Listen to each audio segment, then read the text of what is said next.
নমস্কার বন্ধুরা, তুলিমিতাস kitchen lifestyle and ব্লগে আপনাদের স্বাগত। আজ বানাবো নারকোলের বড়া।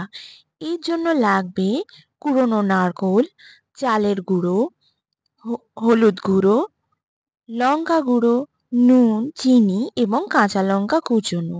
ভাজার জন্য সাদা তেল। প্রথমে নারকোল কোড়া, চালের গুঁড়ো, হলুদ গুঁড়ো, লঙ্কার গুঁড়ো, নুন, চিনি এবং কাঁচা লঙ্কা একসঙ্গে মিশিয়ে নেব এবং ভালোভাবে মেখে নেব। তারপর বড়ার আকারে গড়ে রেখে দিয়েছি।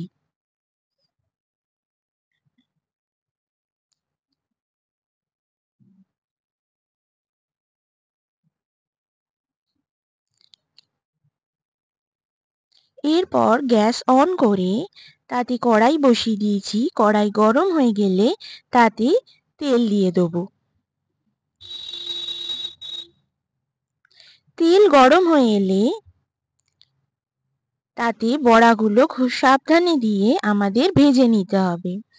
বড়াগুলো দিয়ে এপিট ওপিট মুচমুচে করে ভেজে নিলেই আমাদের নারকোলের বড়া রেডি হয়ে যাবে।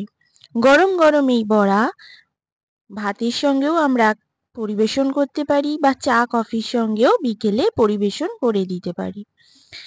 আপনাদের যদি এই নারকোলের বড়া রেসিপি ভালো লেগে থাকে কমেন্টে আমাকে জানাবেন, লাইক করবেন, শেয়ার করবেন এবং সাবস্ক্রাইব করবেন।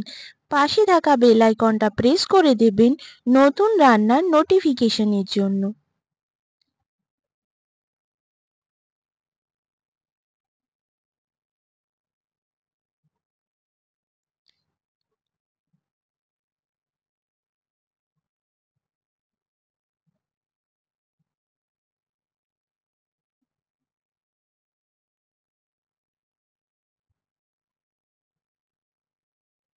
নমস্কার বন্ধুরা, আজ তাহলে আসি।